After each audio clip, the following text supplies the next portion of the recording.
Olá, queridos alunos, tudo bem com vocês? Que alegria estarmos aqui mais uma vez. Até rimou, tá vendo? Que legal. Vejam, estamos aí nessa aula sobre a diversidade da vida. E você lembra, nós estamos falando, na verdade, sobre a teoria da evolução. E nós vamos entrar um pouco hoje na parte teórica. Nós fizemos aí uma explanação anteriormente, pedi uma atividade, pouca gente me entregou, mas nós vamos seguindo. E hoje é mais teoria mesmo, viu? Bom, teoria, você está vendo ali, né? Primeiro, para falar do evolucionismo, nós precisamos lembrar que às vezes as pessoas correm dessa teoria, não aprovam muito, porque acham que ela contrapõe o criacionismo. O que é o criacionismo? O criacionismo é quando você acredita, né, que alguma divindade criou o ser vivo, né? Aqui no caso do nosso mundo aqui no Brasil, nós somos cristãos, né? Então a gente acredita que Deus criou o ser humano, criou os animais, as plantas, mas em outras crenças são outras divindades, né? O certo é que criacionismo supõe que alguma divindade criou os seres vivos, né? Ok? E o que é então evolucionismo? Evolucionismo não se contrapõe ao criacionismo, hora nenhuma. Por quê?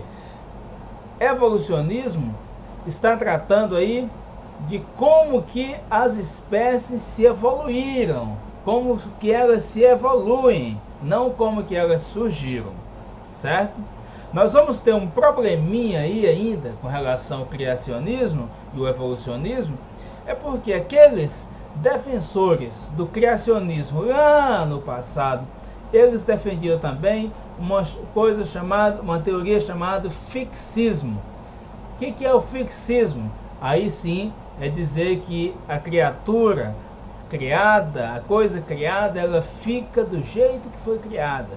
Eu nasci ser humano, eu continuarei ser humano. Eu nasci um cachorro, eu continuarei um cachorro. Nasceu uma planta, né? Não há mutação, né? Essa é a ideia. Então, mas o evolucionismo em si não se contrapõe ao cristianismo, tá? O cristianismo, retomando, é que a divindade criou cada indivíduo, cada ser vivo. Evolucionismo é que os indivíduos, depois de criados, eles evoluem, transformando-se em outras espécies. Como surgiu a teoria do evolucionismo? Primeiro, os filósofos falavam nisso, né? Mas ela nasce mesmo com Lamarck, com a teoria que se tornou o lamarckismo, certo? O Lamarck dizia que ele percebeu nos seus estudos que os seres vivos se adaptam e se modificam no ambiente em que estão. Se adaptam ao ambiente em que vivem e se modificam em outras espécies, né? Nós podemos perceber isso aqui, ó, uma ideia. Isso aqui é a ideia de Darwin, que Darwin, quando veio aqui no Brasil, ele se encantou com esse bichinho bem aqui. Isso vai provar vai despertar ele para uma teoria que os seres vivos se adaptam ao seu meio, né? O bico desse pássaro e as suas patinhas, ele achou muito interessante, porque é muito adequado à área amazônica onde o pássaro vive. Seguimos. Tentilhões, o nome dele. Bom, voltando a Lamarck, em suas teorias, ele percebeu que os seres vivos se adaptam e se modificam. Ele criou duas leis, pelo menos, a esse respeito. Primeiro, Primeira lei é a lei do uso e do desuso. O que é isso? Ele intuiu uma coisa muito certa, que os órgãos do corpo ou da espécie, se são usados, eles evoluem. Se não são usados, eles atrofiam, né? Aí você pensa lá a ideia, que nem é de Lamarck, mas da girafa, né? Diz que a girafa tinha um pescoço pequeno. Cresceu por quê? Porque ela tinha que comer as folhagens altas. Então ela esticou tanto o pescoço que com o tempo, né, ela ficou com o pescoço comprido. Pois é. A outra lei é o seguinte. Voltamos um pouquinho aqui. Você pode notar que isso aqui é verdadeiro. Porque você observa um atleta, por exemplo, a pessoa que vai para a academia, se ele exercitar as pernas, vai ter um desenvolvimento aí diferenciado nas pernas. Se ele exercitar os braços, vai ter um movimento, um desenvolvimento diferenciado nos braços. Então, quanto mais você exercita, realmente mais pode ser que evolua. Tá? A segunda lei é a transmissão das características adquiridas de geração em geração. Ele está dizendo que as características adquiridas por um indivíduo são repassadas para seus descendentes. Ora, nós temos aí alguns problemas com essa teoria, certo? Primeiro, vejamos quais são os pontos falhos. Veja, supondo que o órgão, quanto mais utilizado, mais desenvolve, você pensa, por exemplo, até ouvi essa analogia muito interessante com o professor, que se você toma muita manguaça, né, o seu fígado é obrigado a trabalhar muito mais do que o fígado de quem não trabalha, de quem não toma. Isso, no entanto, desenvolve o fígado de quem toma tanta manguaça? Não, vai desenvolver um câncer, uma cirrose, não é? Então, aí já é uma falha na teoria dele, porque não é regra, certo? Nem todo órgão que é exercitado, ele desenvolve. A segunda falha é que as características adquiridas não passam para os descendentes, hora nenhuma. Vamos supor, se eu tirar a barba todo dia eu tiro a barba, quando meus filhos nascerem, eles vão nascer, os homens vão ter barba depois. Se eu perder uma mão, os meus filhos não vão nascer sem mão, vão nascer com as mãos. Pode até nascer sem mão, mas não por isso, né? Certo? Se você cortar o rabo de um cachorro, os filhos deles vão nascer sem rabo? Não, vão nascer com rabo, com cauda, certo?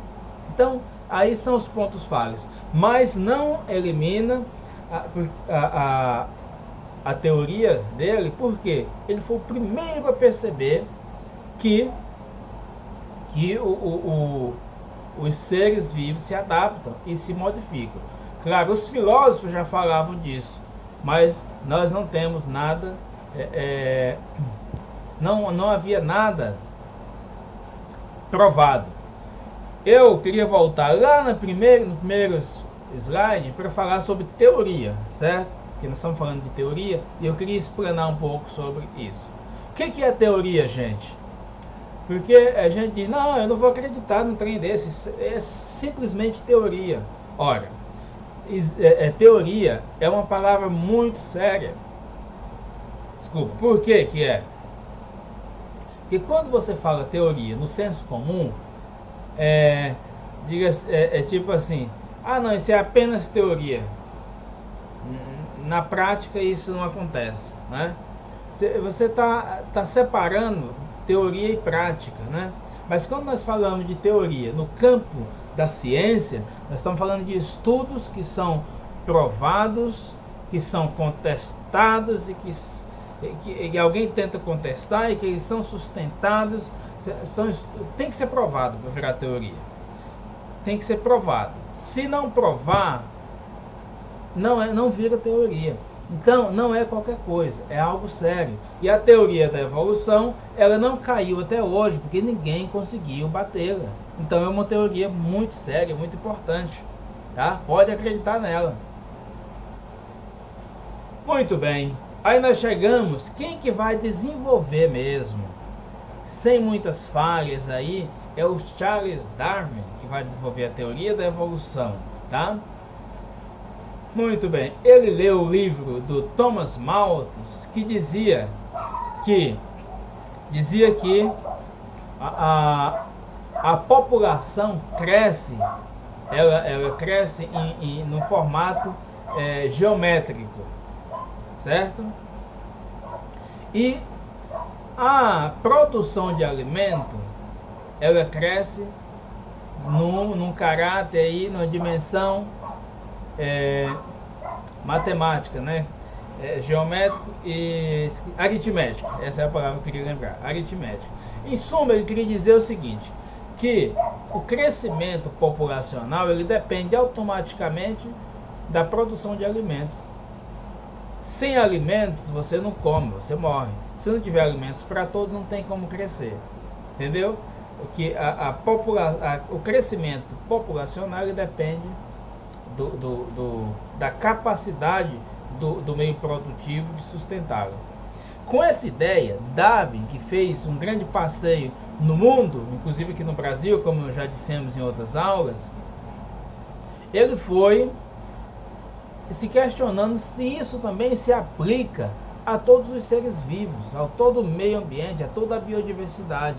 E com as pesquisas que ele fez, ele chegou a algumas conclusões. Por exemplo, ele pensou, se uma truta, que é um peixe, para quem não conhece, tiver 100 filhotes durante toda a sua vida, e a quantidade de truta que existe, todas elas produzirem 100 filhotes, e em poucos anos, quantas trutas existiria? Mais do que água. Então ele chegou a uma conclusão aí, que muitas dessas morrem. Então, de todas as espécies existentes, nem todas sobrevivem. Nem todas sobrevivem. Elas vão, muitas desaparecem. É o mínimo do mínimo que sobrevive. Você vê, por exemplo, aí os estudos recentes sobre os espermatozoides, o fluxo de espermatozoide, e geralmente só um sobrevive, né? Pois bem, a pergunta do Darwin é o seguinte: isso acontece, essa seleção de quem vive e quem morre, acontece por um acaso, ou existe uma lei, existe uma ordem natural para isso? Essa é a pergunta-chave do Darwin, tá? E onde nós vamos chegar com isso? Ele começa a perceber que os seres vivos, mesmo dentro da mesma espécie, eles apresentam características que são únicas. Você pode observar, dentro da sua família, vocês são todos parentes, mas cada um tem uma característica que é sua, certo? Isso não muda. Isso acontece em todos os seres vivos, inclusive nas plantas, né? Isso ocorre de uma geração para outra, certo? Meu filho será diferente, e assim por diante, de uma geração para outra que ocorrem essas mudanças. Com isso, ocorre inclusive a formação de grupos dentro da mesma espécie. Grupos porque são grupos que têm umas características, outro grupo tem outras características, certo? Chegando ao formato, nós podemos dizer, o próprio Darwin diz, de dois grupos diferentes. Quais são esses grupos? Os grupos que têm as características benéficas e os grupos que têm as características prejudiciais. Ah, mas o que é característica benéfica e o que é prejudicial? Bom, aí nós estamos falando com relação ao meio. Existem algumas características que possibilitam você de sobreviver e outras que não.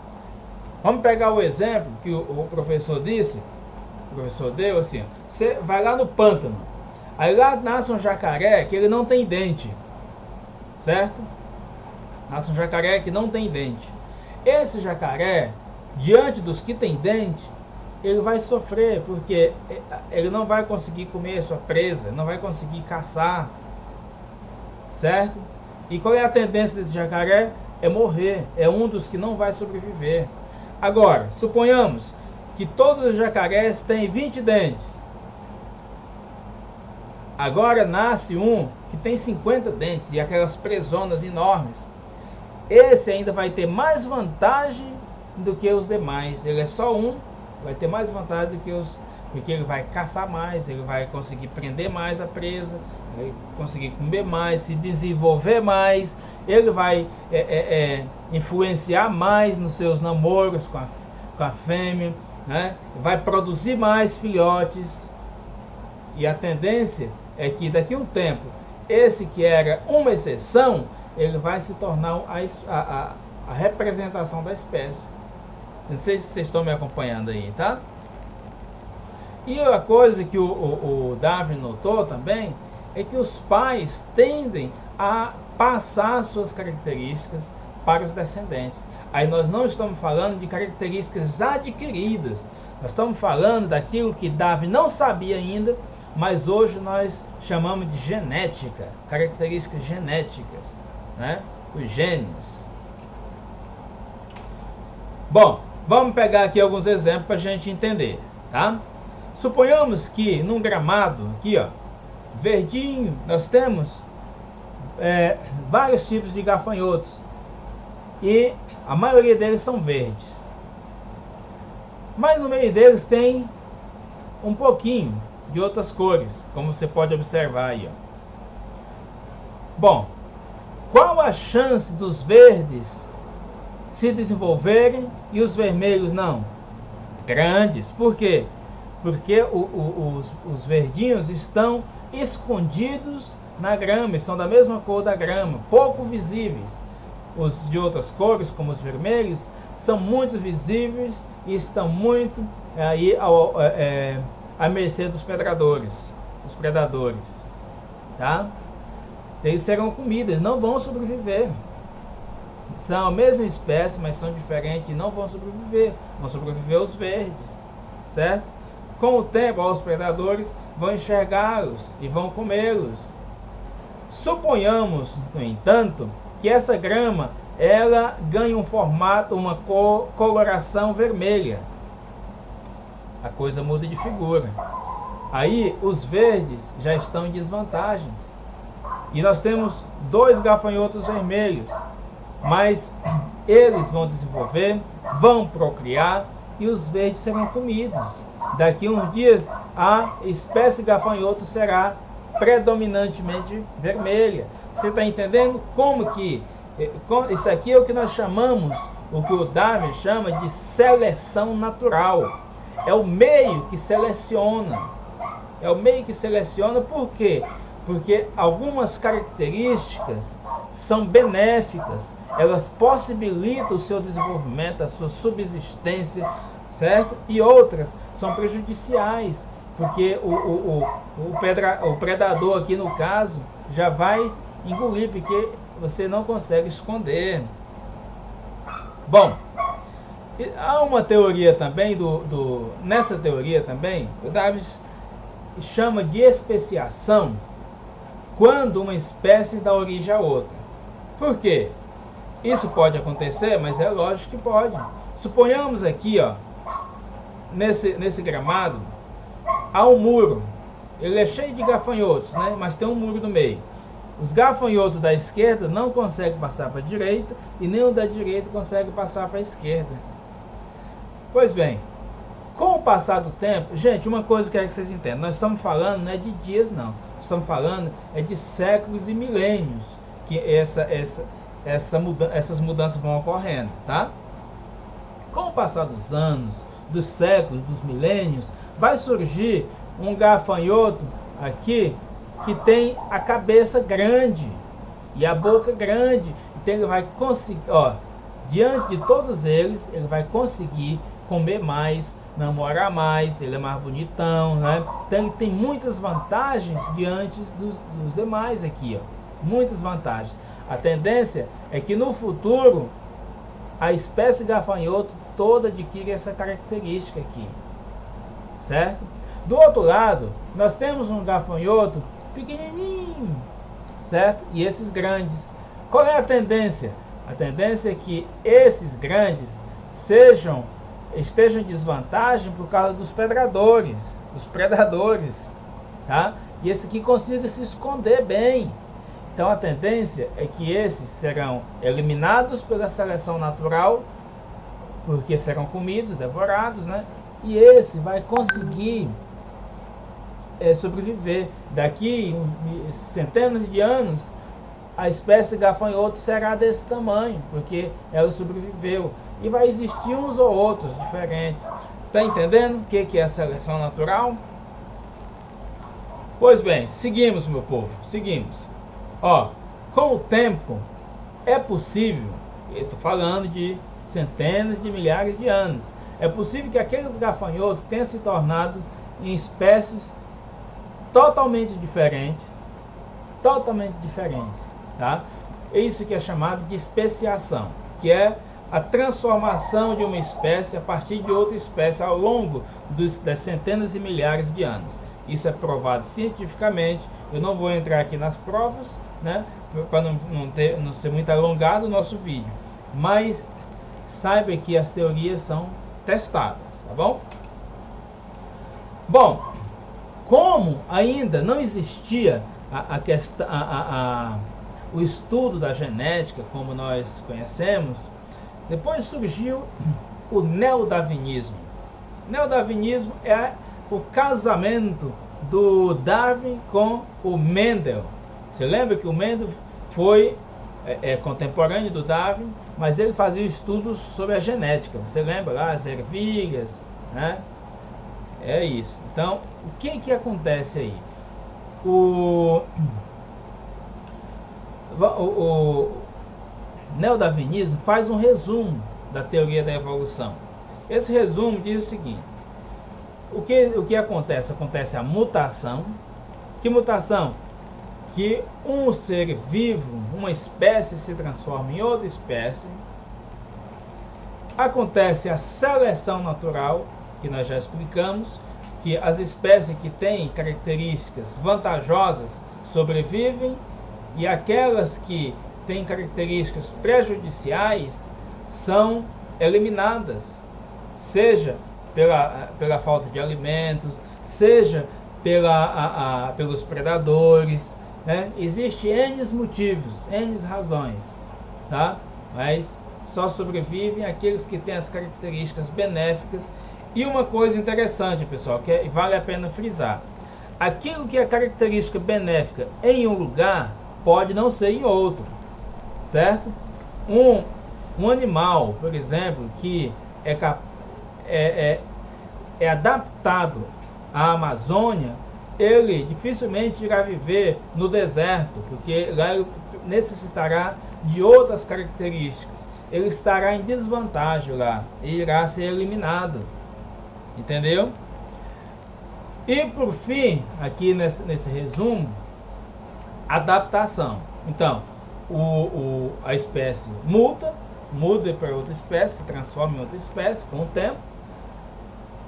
Acontece a seleção ali e se adapta, né? Essas características se adaptam à espécie, que depois continua mutando também, né? Ok? Muito bem, observe aqui, vamos fechar com o exemplo da girafa.